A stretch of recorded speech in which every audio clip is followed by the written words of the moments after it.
የመሬት አስተዳደርና ገቢዎች ላይ የሚሰሩት ከ91 ያላነሱ የመንግስት ሰራተኞች በቁጥጥር ስር ዋሉ። እስር በጣም መንሱር ጀማል ከእስር ከተፈታ በኋላ ድምፁን አሰምቷል። ኦሮሚያ አዲስ አበባ ፊንፊኔ ካልተባለች ሀገር ይበጠበጣል። የተወዳጁ ቤተሰቦቻችን ውድ ኦርቶዶክሳውያን ኢትዮጵያውያን ኤርትራውያን መላ የሰው ልጆች ይሄ መረጃ እጅግ ጉልበት እንዲኖረው እንፈልጋለን። በደንብ አድርጋችሁ ላይክ አድርጉ። ዛሬ መረጃ ከማስረጃ ጭምር አስደግፈን አንድ እውነት ከፊት ለፊታችሁ የምናጋልጥ ይሆናል። በመሆኑም ላይክ በማድረግ ሼር በማድረግ ኦርቶዶክሳዊ ሐሳቦችን፣ ሳይንሳዊ መረጃዎችን፣ ወቅታዊ ጉዳዮችን፣ የታሪክ እውነቶችን እናቀርብላችኋለን። አዘጋጅና አቅራቢው እኔ ልዑል መብራቱ ነኝ። በቀጥታ ወደ ቪዲዮ መረጃችን ስናመራ በመጀመሪያ መረጃችን የምናገኘው ከዚህ ከገቢዎች ጋር በተገናኘ ነው። የመሬት አስተዳደር የገቢዎች ታክስ ወረዳና ቀበሌዎች የሙስና መናሪያ መሆናቸው ተሰምቷል። እንግዲህ በጣም ገንዘብ የሚነሸነሽበት ቦታ ነው ማለት ይቻላል። በእርግጥ በዚያው ልክ መንግስት ደግሞ በከፍተኛ ሁኔታ ከገቢዎች ከግብር ከታክስ የሚያገኝባቸው ነገሮች እንዳሉ ሆነው ከፍተኛውን የሙስና ስራዎችም የሚሰሩበት አደገኛው ነገሮች የሚደረጉበት ነው። በመሆኑም ከ91 ያላነሱ የመንግስት ሰራተኞች በቁጥጥር ስር ውለዋል ማለት ነው። በተለይ በጣም ጠንከር ያሉ ውሳኔዎች አሁን የተላለፉ ይገኛሉ።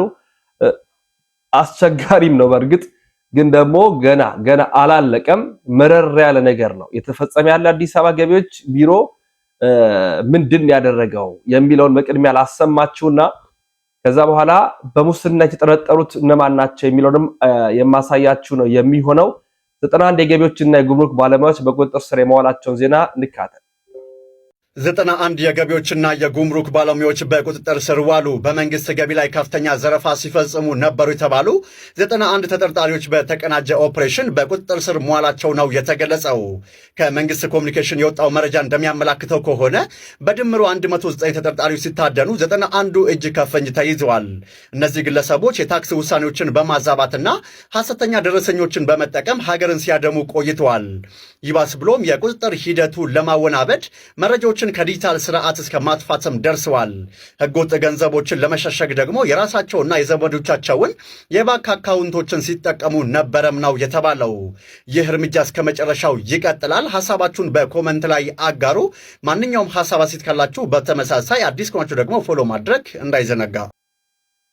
91 ታስሯል። አወንታ በርሲሳ ሌባ በየአይነቱ እንደው ስንቱን አስራችሁ ትችላላችሁ ፌደራል ፖሊስ ስንቱ ተይዞስ ያልቃል ሲል አወንታ በርሲሳ በስላቅ መልክ ይናገራል። እንካተ ፌደራል ፖሊስ 91ዱን ጉበኛ አፈስኩት አለ እንደ ቆሎ።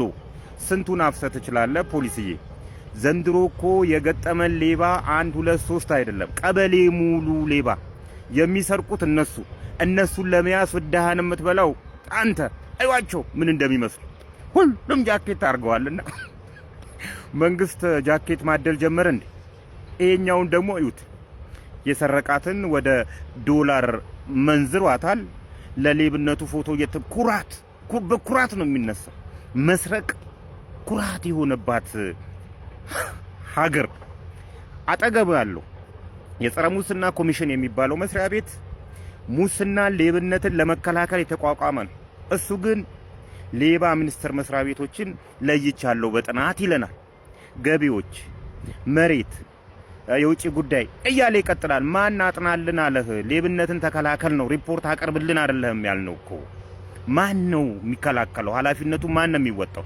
እነዚህ ሰዎች እንግዲህ በተለያዩ መስሪያ ቤቶች ከፍተኛ ኃላፊዎች ናቸው። ኃላፊ ተብሎ የተሾሙት ናቸው። እኔ እነሱ ብቻ አይደሉም ሚኒስትሮቹ ጭምር። ምንድነው ስራችሁ? የተሾማችሁበት አንዱ በመስሪያ ቤታችሁ ሌብነትን መከላከል ነው። የት ሄዳችሁ ነው እነዚህ ሁሉ ሰዎች ሀገሪቷን እንዲህ ሲያፍሷት ሲግጧት? የት አብራችሁ እየጋጣችሁ ነው ወይስ የት ሄዳ? እናንተ ጭምር ነው እንትን ማለት ያለበት። ፖሊስ በእንደዚህ አይነት ሁኔታ ሌቦችን ለቅሞ መጨረስ አይቻልም። አሁንም መልእክቴ፣ ነገም ከነጎዲያ መልእክቴ፣ ፓርላማው ሌባን በግድያ የሚሸኝበት ህግ ያጽድቅ። አስደግፈ ከዛም በኋላ በጥይት ራሱ በቆፈረው ጉድጓድ ላይ መክተት ነው እንጂ ሌላ ምንም ሶሉሽን የለውም። በእንደዚህ አይነት ሁኔታ ተለቅመው አሁንም እኛ ከኛ ደሞዝ ላይ በተቀነሰ ታክስ ነው እዛም ሄዶ ምን ቀልባቸው ገና እነሱን ለማስበየን እነሱ ላይ ደግሞ ፍይል ለማሰጠት ሌላ ፍዳ አለ። ምስክሮችን መሰብሰብ ማስረጃ መሰብሰብ ሌላ ስንት ፍዳ ነው ከሰረቁት በላይ ሌላ ፍዳ አለ። ስለዚህ አጭሩ መንገድ ኢትዮጵያ ውስጥ ሌብነትን ሌባን በግድያ የሚጨርስ ህግ መውጣት አለበት። ይሄ ተግባራዊ መደረግ አለበት። ይሄ እስካልሆነ ድረስ ግን አይመስልኝም። ሲጀምር ይሄ 2018 ጤነኛ አመት አይደለም። ብቻ በሰላም እና ስንቱ እንደሚያዝ አናውቅም። የሚገርማችሁ ከ634 በላይ የገቢዎች ሰራተኞች ላይ እርምጃም የመወሰዱ ዜና ተሰምቷል። ባሳለፍነው ነው ያሰማናችሁ ሰኔ ላይ ማለት ነው። አሁን ደግሞ 91 በድጋሚ እስቲ የ634ቱን መለስ ብዬ ላሰማችሁ። በጣም የአንድ ወር ዜናዎች ናቸው። መረጃ ተሰምቷል። የአዲስ አበባ ከተማ ገቢዎች ቢሮ በርካታ የተባሉ ሰራተኞች ላይ እርምጃ መውሰዱን አሳወቀም።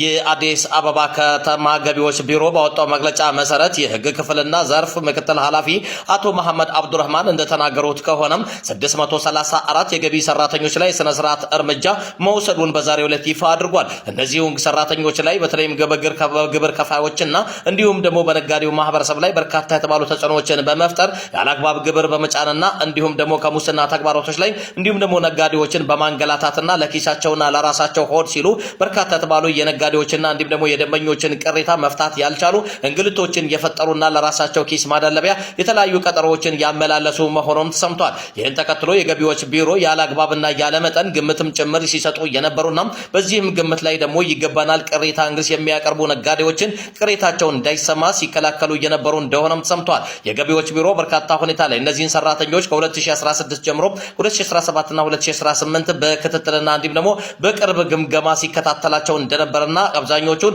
በዚሁ ግምገማ መሰረት አጥንቶ ስነ ስርዓት እርምጃ መውሰዱን አሳውቋል። ይህን ተከትሎ እንግዲህ በአዲስ አበባ ከተማ በገቢዎች ቢሮ ተጀመረ እንጂ በሌሎችም ሴክተር መስሪያ ቤቶች ላይ ህዝብን ቅሬታ በአግባቡ የማይፈቱ ህዝብን ግልትን የሚፈጥሩና እንዲሁም ደግሞ በሀገራቸው ላይ ከፍተኛ የተባለ ክደት የፈጸሙ የሙስና ተግባሮቻቸውና መረቦቻቸውን በማስፋት በርካታ የተባሉ ወንጀሎችን የሚፈጽሙ ባለስልጣናትን እጅ ከፍንጅ በመያዝና እንዲሁም ደግሞ በህግ አግባብ የስነ ስርዓት እርምጃው ሊቀጥል እንደሚችልም አሳስቧል። በዘንድሮ ዓመት የብልጽግና ፓርቲ በርካታ ድምጾችን አግኝቶ ለ5 ዓመታት ማለት ነው ሀገሪቱን እንዲመራ እድል የሰጠውን ይህንን ህዝብ በምንም አይነት ሁኔታ ላይ እንዲዘረፍ እንዲንገላታም በፀሐይ ባህሩን እንዲሁም ደግሞ ለፍቶ ጥሮ ያመጣውን ሀብቱን ደግሞ ያለአግባብ ደግሞ ለሆዳቸውና እንዲሁም ደግሞ ለራሳቸው ጥቅም ከመንግስት አግባብ ውጭ ላይ የሚሰሩና እንዲሁም ደግሞ ህዝብን የሚያሰቃዩ ነጋዴውን ማህበረሰብ ደግሞ ክፉኛ የሚጎዱ ባለስልጣናትን እርምጃ በመውሰድ እንደሚያስተካክል አሳውቋል። በዚህ ብቻ አያበቃ። በሌሎችም ክልሎችና በክልል አመራሮች እንዲሁም ደግሞ በክልል አመራሮችና ኃላፊዎች በከተማ አስተዳደር ኃላፊዎችና በተለይም ደግሞ ከገቢ ግብር ጋር ተያይዞ ማጭበርበር ላይ የሚያደርጉ በርካታ ነጋዴዎችንም ጭምር ባለሀብቶችም ምርመራ እየተከናወነ በዚህም ደግሞ እግር ለእግር ማለት ነው በእያንዳንዱ ሰንሰለት ላይ ከፍተኛ የተባለ እንግዲህ ወንጀል የሚፈጽሙ ተግባራትን ከህዝቡ ጥቆማና እንዲሁም ደግሞ መሰረታዊ የሆኑ ህግጋቶችን በመከተል እርምጃ ሊወሰድ መቃረቡም ተሰምቷል። በዚህ አቅጣጫ በጣም በርካታ ህዝብ ንግድ ፍቃዱን የሚያስይዝበት ስራውን የሚዘጋበት የሚያቆምበት ግብሩ ሰማይ ደረሰበት ነው። የዛሬ ሳምንት በፊት የሰራቸውን ቪዲዮዎች መለስ ብላችሁ ስትመለከቱ ሆይታው ከአቅም በላይ የከፈልን ነው የሚል ከውስጥ ያሉ ሰራተኞች ከ634 በላይም እንዲሁም ደግሞ 91 ደግሞ መታሰራቸው ተሰምቷል። በቁጥጥር ስር የማዋላቸው ዜና ተሰምቷል። የሚገርባችሁ በቁጥጥር ስር ከዋሉት መካከል የጉምሩክ ኮሚሽን ምክትል ኃላፊ የነበሩትም አሉበት። እንካተል አንዳንዱ እንቅስቃሴዎች እዚህ ግብአት ላይ የዋሉ የሎጂስቲክስ እንቅስቃሴዎች ከውጭ የሚገቡ የካፒታል የኢንቨስትመንት እቃዎች በሙሉ የኢትዮጵያ ጉምሩክ ኮሚሽን በዚህ በታላቁ ህዳሴ ግድብ ላይ ቢሮ ከፍቶ ከመጀመሪያው ጀምሮ ዋጋ የከፈለበት ኮንትሪቢዩት ያደረገበት አስተዋጽኦ ያፈሰሰበት ላይ በመገኘታችን እጅግ ደስተኛ ነኝ። እዝን በሐቅና በወቅቱ በጊዜ መክፈል ለሀገራዊ ልማት ትልቅ አስተዋጽኦ የሚያሳይ ስለሆነ እኔ ኢትዮጵያውያን ግብር ከፋዮች በተለይ ታማኝ ሆነው ለሀገራቸው ማድረግ ያለባቸውን ያደረጉ ታማኝ ግብር ከፋዮች ቢያዩት ምን ያክል የከፈሉት ታክስ የበለጠ እንዲከፍሉ ግብራቸውን በወቅቱ እንዲከፍሉ የሚያነሳሳ ስለሆነ ይህ ትልቅ ለነሱም ድል ነው ማለት ይችላል። እንዲህ መነጽር አድርገው ስናያቸው ምን የሚያውቁ አይመስሉ ግን ጀርባው ይኸው መጨረሻ ላይ እጅ ከፍንጅ ተይዘዋል። ወንድማችን በድጋሚ እንዲህ ይላል።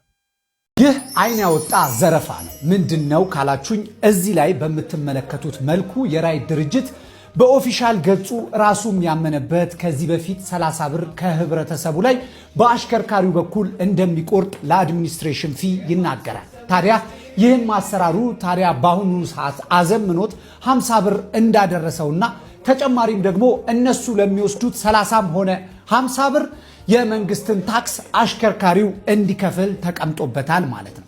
እንደሚታወቀው ድርጅቱ ምናልባትም ተጨማሪ እሴት ታክስ ተመዝጋቢ ስለሆነ 15%ን በዚህ መንገድ ሊሰበስብ ይችላል። ነገር ግን ይህንን የአሽከርካሪውን ዓመታዊ ሪፖርት በሚያሳውቅበት ጊዜ ይሄ አሽከርካሪ ከእያንዳንዱ ትሪፕ ላይ 50 ብር ገቢ ወደ አካውንቱ እንደተደረገለትና በዚህም ደግሞ ዓመታዊ የሥራ ግብርን እንዲከፍል የገቢዎች መስሪያ ቤት ይጠይቀዋል ማለት ነው። ምክንያቱም የገቢዎች መስሪያ ቤት አሰራሩ ማንኛውም ግብይት ከተፈጸመበት ላይ የመንግስትን ታክስ መክፈል ግዴታ ስላለበት፣ ታዲያ ይሄ ድርጅት አንደኛ ለሱ አድሚኒስትሬሽን ፊ አሽከርካሪው የመሰብሰብ ግዴታ የለበትም። ይህንን ማድረግ ካሰበ ህብረተሰቡ ከሱ ጋር በሚጠቀም ጊዜ ተቀማጭ ገንዘቦችን እንደ አሽከርካሪው አድርጎ ከነሱ ላይ ተቀናሽ ማድረግ ይችላል። ይሄ ድርጅት እየሰራ ያለው ለሀገርም ለአሽከርካሪውና ባለንብረቱም እንዲሁም ደግሞ በይፋ እንዳስቀመጠው ለተሳፋሪውም ጭምር ማጭበርበርን የሚመስል ተግባር ነው ለማለት እወዳለሁ። ሄኖክ ነበርኩኝ። ፎሎ፣ ላይክ እና ሼር አድርጉት። ይህንን ቪዲዮ በዚህ ድርጅት ለሚሳፈረው ወይንም ደግሞ አገልግሎት ለሚሰጠው ሹፌር ላኩለት። ጥሩ መረጃ ይሆናል ማለት ነው። እስኪ የእናንተን ሐሳብ አስተያየት ኮሜንት ሴክሽን ላይ አስቀምጡልኝ። ሄኖክ ነበርኩኝ። መልካም ጊዜ። በድጋሚ የመሬት አስተዳደር፣ የገቢዎች ታክስ፣ ቀበሌ የሙስና መናኸሪያ የሆኑባቸው ቦታዎች ናቸው። ክፍለ ከተማ፣ ወረዳ፣ ገቢዎች፣ የመሬት አስተዳደር እነዚህ ነገሮች በሙሉ እዚህ መንግስታዊ ቦታዎች ላይ ያሉት በሙሉ ያለ እንደውም እንደሚባለው በእጅ ነው የምትገባው። በምን ነው የመጣው? በእጅ ነው በእግር እስኪባል ቅኔው ገንዘብ ይዛል አልያዝክም ነው።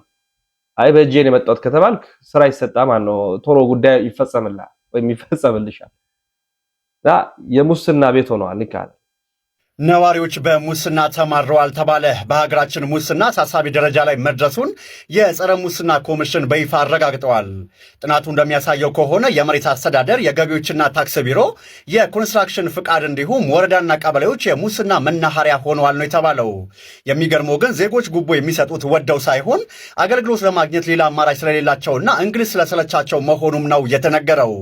ለመጠቆም ደግሞ በቀል ይደርስብኛል የሚል ስጋት አለ። እናንተ በየትኛው ተቋም ነው በሙስና ክፉኛ የተማራችሁት? በኮመንት ላይ ያሳውቁኝ። አዲስ ከሆናችሁ ደግሞ ፎሎ ማድረግ እንዳይዘነጋ። እንግዲህ እግዚአብሔር ያሳያችሁ፣ ድንግል ማርያም ታመልክታችሁ ምን አይነት ከባድ ነገር የተደረገ እንዳለ ማለት አደገኛ እየተፈጸመ ያለው ነገር በጣም ያስፈራ። ከዚህ ወጣ ወዳለ መረጃችን ሲላምራ በሌላ መረጃችን እስር ህመም አለው። ከ4 ወር እስር በኋላ የተፈታው መንሱር ጀማል እንግዲህ ኢትዮጵያዊ ሚሊዮነር እኔ ነኝ፣ ባለሀብቱ እኔ ነኝ፣ ፕሬዝዳንት ሆናለሁ ከ10 ዓመት በኋላ ምናምን ሲል ነበረው። እንግዲህ ከፊንቴክ ኢንቨስትመንት ጋር በተገናኘ ታስሮ ነበር። ለካ ጊዜ ቀልድ አይደለም፣ 4 ወር ለካ ሆኖታል። ከተፈታ በኋላ እንዲህ ይላል። የታሰረ ዘመድ ያላችሁ ሰዎች በስተትም ይሁን በምንም ይሁን ዋቴቨር የታሰረ ሰው መጠየቅ፣ ማጽናናት። ሰው የሚናፍቀው ወንድሞቼ ሰው ይናፍቀዋል። የሚጠይቀውን ሰው ይናፍቃል። ጠያቂ ይናፈቃል። በእውነቴን ነው የምነግራችሁ። ጠያቂ ይናፈቃል።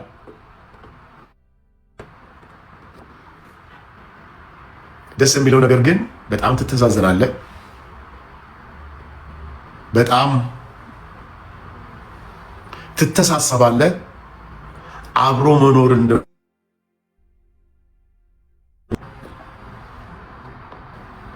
በዛው ልክ ትለምዳለህ ማለት ነው።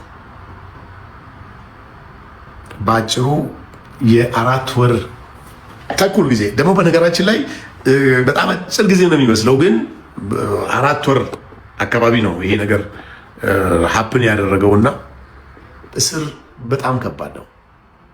እጅግ በጣም ፔን አለው። በጣም ያማል። መታሰር ቀላል እንዳይመስላችሁ በጣም ያማል። እኔ 4 ወር ከምናምን ታስሬ በምወጣበት ሰዓት ምን ያክል ብዙ ነገሮች ምዝረብል እንደሆኑ ሳስበው ብዙ ዓመት ታስረው ደግሞ ተፈተው ህይወታቸውን ለማስተካከል ስትራግል የሚያደርጉ ሰው ሳይ በእውነት እጅግ በጣም ውስጥ ያዝናል። ከዚህ በኋላ አይደለም በአመታት በወራት ደረጃ ከዙሪያ ብዙ ነገር ስታጣ ዲኤንኤ ቴንክ እውነትህን ነው። እጅግ በጣም ነው የሚያስተምረን። ብዙ ነገሮችህን ያበላሸዋል። ብዙ ክህደት ይፈጠራል። እኔ አንድ በጣም 4 ወር ሆኖታል። ያው ጉዳዩ በእርግጥ አላለቀም እስካሁን ግን 4 ወር ሆኖታል። ከዛ በኋላ ተፈቷል። በቀጣይ እንግዲህ የምንመለከተው የዶክተር አራርሳን የቪዲዮ መረጃ ይሆናል። ኢትዮጵያ ከዚህ ከፍንፍኔ ጋር በተገናኘ የወጣ መረጃ እንካተል። ናፍቁ ወገኖች እንደውም ስሟ ወደ በረራም ሊቀየር እስከ ማለትም የደረሱበት ሁኔታ ነው ያለውና ብዙ አማራጮች ቀርቧል። ማለት በፌዴራል ስር ትተዳደር፣ ራሷን ትቻል፣ ኦሮሚያ ስር ትግባ ወይ ደግሞ በኦሮሚያ ስር ትተዳደር። ሌላው በተለይ የቀድሞ ስርዓት ናፋቂዎችን ብዙ ያነጋግራቸውና ያናደዳቸው ፍንፍኔ በኦሮሚያ ስር ትተዳደር የሚለው ነው። ይሄንን እንዴት አይሆ ለምን እንደዚህ አንገበገባቸው? ይሄኛውስ ፍንፍኔ በመሰረቱ አንዳንድ የኦፒዲዮ ባለስልጣናትም የኦሮሚያ አካልም አይደለችም፣ ህገ መንግስቱም አይልም ነው የሚሉትና አንድ ህገ መንግስቱንም አይ ቲንክ የፌዴራል ስርዓት ፌዴራሊዝምንም እንደሚያስተምር ሰው እንደ ህግ ባለሙያ እሱንም እስኪ እና ግን ፍንፍኔ በኦሮሚያ ስር መተዳደሯ ለምን የእግር ውስጥ እሳት ሆነባቸው? ፍንፍኔ ከኦሮሚያ ተገንጥላ የሚከተለው መዘዝ ምንድን ነው ብለህ ትገምታለህ? ኦኬ የፕሮፌሰር መስፍን አራያ ኮሚሽን ህገወጥ ኮሚሽን ነው። ምክንያቱም ህገ መንግስታዊ አይደለም። ህገ መንግስት ክለሳ የሚካሄደው በህገ መንግስት አግባብ ነው። ለዚህ ደግሞ አንቀጽ አለ። አንቀጽ 104 እና 105 ህገ መንግስቱ በምን አግባብ እንደሚከለስ እንዴት እንደሚሻሻል የተቀመጠ ዝርዝር ጉዳይ አለ። ይህንን በመጣስ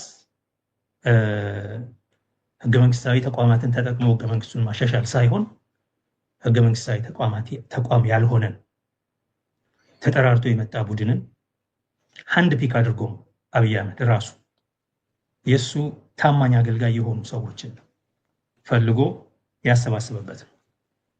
ትንሽ ሴንስ ያላቸው ልጆች እዛ ውስጥ የገቡት እኮ ትንሽ ለራሳቸው ክብር ያላቸው ለሙያቸው ክብር ያላቸው ልጆች ወጥተዋል። እነ ብሌን ወጥተዋል እኮ ብሌን የኔ ተማሪ ነበረች፣ ወጥተዋል።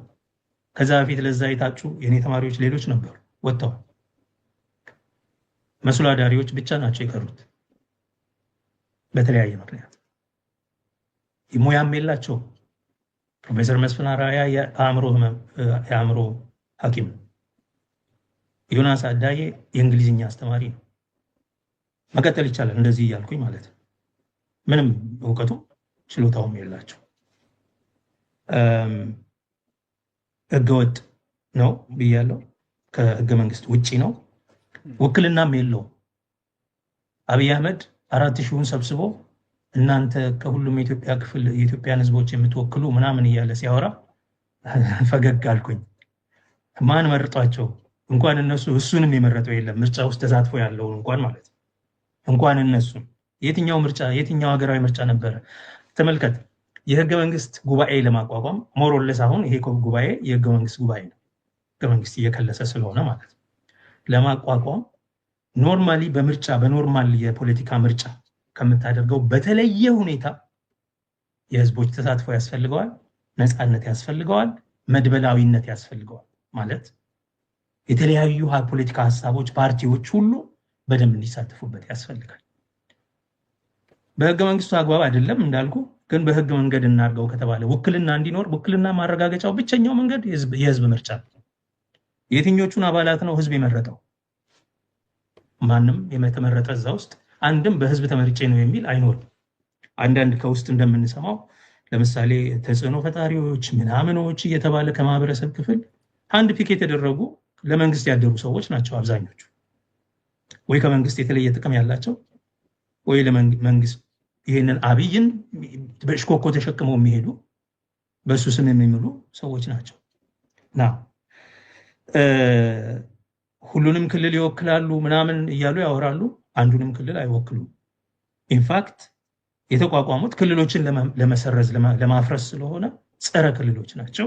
የክልሎች ዋና ጠላት ተቋም ቢኖር በዚህ ወቅት አሁን ባለንበት ወቅት ይሄ